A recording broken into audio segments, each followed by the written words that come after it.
Assalamualaikum warahmatullahi wabarakatuh. Anak-anakku kelas 10 yang saya banggakan. Gimana kabarmu pada hari ini? Semoga sehat-sehat selalu.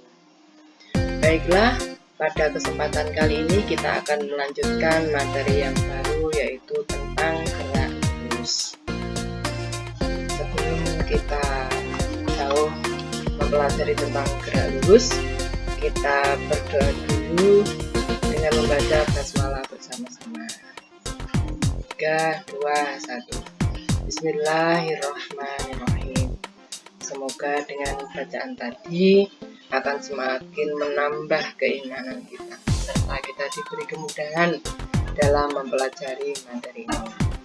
Oke, tujuan pembelajaran kita pada kali ini yaitu setelah mengikuti proses pembelajaran ini, diharapkan kalian dapat membedakan gerak lurus dengan kecepatan konstan dan gerak lurus dengan percepatan konstan melalui grafik, serta nantinya diharapkan akan menguatkan berpikir kritis, rasa ingin tahu, teliti, tanggung jawab, integritas, dan religiusitas. Ya, sebelum kita mempelajari lebih jauh tentang gerak lurus, kita harus paham dulu besaran-besaran yang ada di dalam gerak lurus. Pertama, tentang pengertian gerak. Bergerak atau diam itu bersifat relatif, bergantung pada benda lain yang digunakan sebagai acuan. Benda dikatakan bergerak jika kedudukan benda itu mengalami perubahan terhadap acuannya. Misalnya di sini, mobil itu bergerak terhadap pengamat. Oke, sambil kita lihat gambarnya selanjutnya. Tetapi mobil itu diam terhadap sopirnya.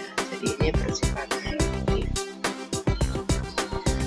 Besaran yang berikutnya adalah jarak dan perpindahan. Kita lihat ilustrasi bahwa itu di situ ada seseorang yang bergerak ke timur sejauh 50 meter. Ya, dia dari posisi awal TO bergerak timur sejauh 50 meter, kemudian berbalik arah ke barat sejauh 30 meter. Maka di sini kita akan membedakan antara jarak dan perpindahan. Jarak merupakan besaran yang memiliki nilai saja tanpa arah, sehingga jarak merupakan besaran skalar. Jadi kalau yang ditanya adalah jarak, lintasan yang ditempuh oleh orang tersebut mula dari titik O 50 meter ke timur ditambah 30 meter ke arah barat. Jadi besar jaraknya adalah 20 meter. Sebaliknya perpindahan memiliki besar dan arah, maka perpindahan merupakan besaran vektor. Perpindahan bergantung pada kedudukan awal dan akhir saja, tidak tergantung pada lintasannya. Jadi sini mula-mula di titik O, berakhir di titik B, sehingga besar perpindahannya adalah 20 meter. Besaran berikutnya yaitu kelajuan dan kecepatan. Kelajuan merupakan besaran skalar. Kelajuan itu merupakan jarak dibagi waktu tempuh. Kalau dirumuskan, T sama dengan S per T. Kecepatan merupakan besaran vektor. Kecepatan yaitu perpindahan dibagi waktu tempuh. Kalau rumusnya sama, V sama dengan S per T. Selanjutnya, besaran yang keempat yaitu percepatan. Percepatan merupakan perubahan kecepatan per selang waktu. Percepatan rata-rata. Jadi percepatan di sini kita bedakan menjadi percepatan rata-rata dan percepatan sesaat. Apa itu percepatan rata-rata? Percepatan rata-rata itu merupakan perubahan kecepatan dibagi perubahan waktu, atau kecepatan akhir dikurangi kecepatan awal dibagi T2 min T1. Sedangkan percepatan sesaat yaitu percepatan pada saat T, atau dalam matematika menggunakan limit delta T mendekati 0, delta T per delta T. Sedangkan perlambatan sama dengan percepatan, tetapi tandanya Nah, kita sudah mempelajari besaran-besaran dari awal tadi. Yang pertama pengertian gerak, kemudian jarak dan perpindahan, lalu kecepatan dan percepatan. Dari situ maka gerak itu bisa kita bedakan menjadi dua, yaitu GLB. GLB atau gerak lurus beraturan. GLB yaitu merupakan gerak benda pada lintasan lurus dengan kecepatan tetap.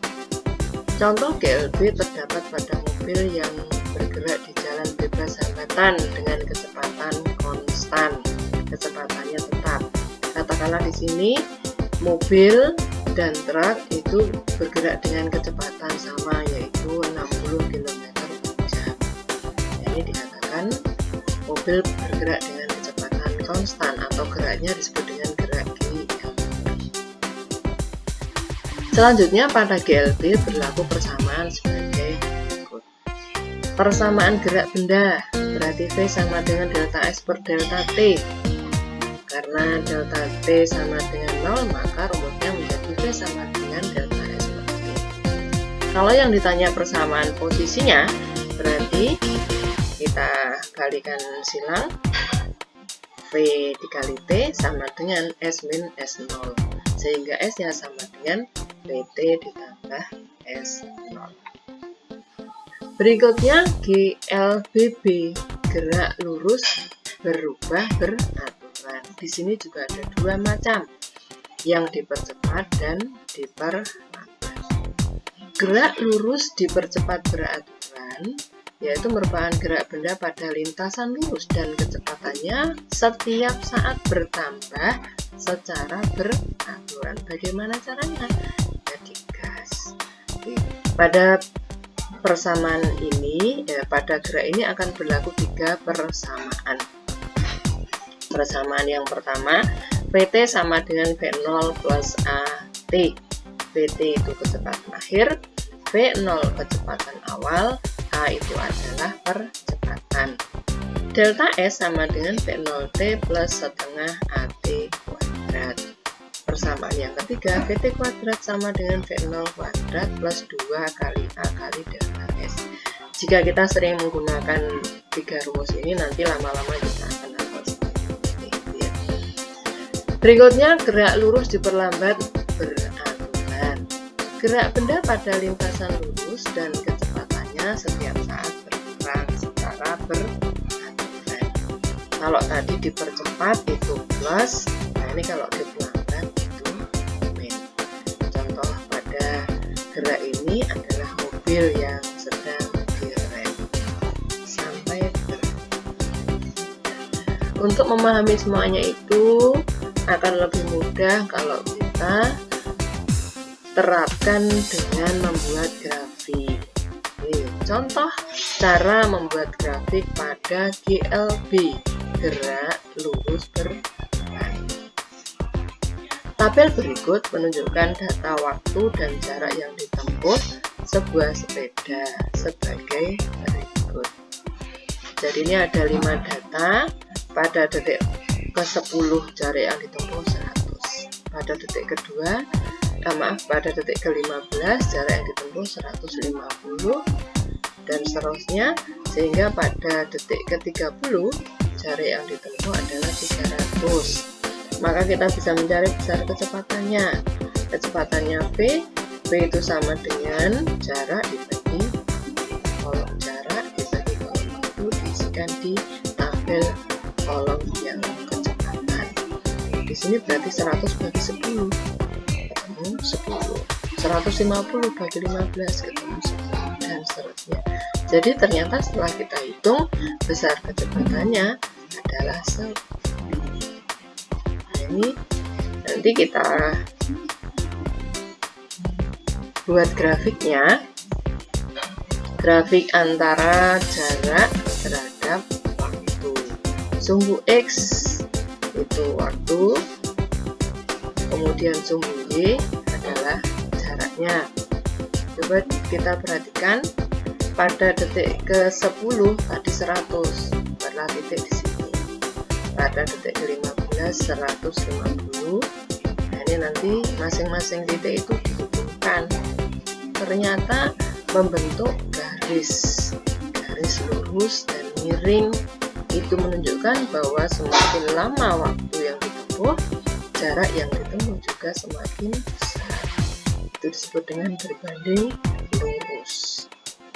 Berikutnya, grafik antara kecepatan terhadap kecepatan pada sumbu Y, kemudian sumbu X-nya adalah waktu. Berdasarkan tabel tadi, pada detik ke-10 kecepatannya 10, detik ke-15 juga 10. Di situ menunjukkan bahwa grafik kecepatannya adalah tetap konstan. Ini merupakan ciri-ciri dari gerak lurus beraturan. Selanjutnya, untuk mengetahui sejauh mana pemahaman kalian, tolong dikerjakan latihan soal berikut. Kemudian ada 4 pertanyaan, silakan dikerjakan, ditulis, kemudian diunggah di kelas. Yang terakhir, mengamati gerak lurus beraturan dan gerak lurus berubah beraturan. Berikut, sebuah benda bergerak pada lintasan lurus, digambarkan pada grafik di bawah. Sumbu X menunjukkan waktu, sumbu Y menunjukkan kecepatan. Grafik ini terdiri atas 5 bagian, yaitu bagian A dari detik ke-0 sampai detik ke-4. Detik ke-0 berarti kecepatannya 0, detik ke-4 kita tarik ke kiri menunjukkan angka 5, berarti kecepatan akhirnya 5. Di sini menunjukkan adanya perubahan kecepatan dari 0 ke 5, maka disebut dengan GLB, gerak lurus berubah beraturan. Kemudian bagian B, dari detik ke berapa? Dari detik ke-4 sampai detik ke-6. Ini juga ada perubahan kecepatan. Naik, berarti GLBB dipercepat. Dari detik ke-4 sampai detik ke-6. Selanjutnya bagian C. Bagian C, detik ke-6 15 kecepatannya. Nah, detik ke-8 itu 10, berarti mengalami pengurangan kecepatan, sehingga GLBB-nya adalah negatif atau diperlambat. Titik D, nah, bagian D ini pada detik ke-8 dan ke-9 berupa garis lurus, dengan kata lain kecepatannya tetap atau konstan, maka geraknya adalah GLB karena ciri-cirinya kecepatannya konstan. Yang terakhir bagian E, ini juga turun, berarti GLBB diperlambat. Jadi GLBB itu ada ciri-cirinya, ada perubahan kecepatan dan memiliki percepatan. Dari grafik ini silakan dilengkapi tabel berikut. Seperti tadi, tabel kalian tulis di buku tulis, kemudian diisi, dilengkapi, setelah itu difoto, kemudian diunggah di kelas. Oke, semoga dengan metode grafik ini semakin menambah pemahaman kita tentang gerak lurus. Untuk menambah referensi silakan dibaca Pak Ilmu, kemudian buku elektronik Aib Sarifudin Fisika kelas 10. Berikutnya juga buku Solatif Fisika 10 yang sudah kalian miliki. Penerbitnya Media Prestasi, pengarangnya Suryatman. Yang terakhir, kami ucapkan terima kasih atas perhatiannya. Kalau kita dengar lagu Nasidaria yang berjudul Cahaya Ilmu, bahwa ilmu itu bercahaya, bodoh itu gelap gulita, maka kita harus senantiasa belajar. Oke, terima kasih. Dari saya, kurang lebihnya mohon maaf. Billahi taufik wal hidayah. Wassalamualaikum warahmatullahi wabarakatuh.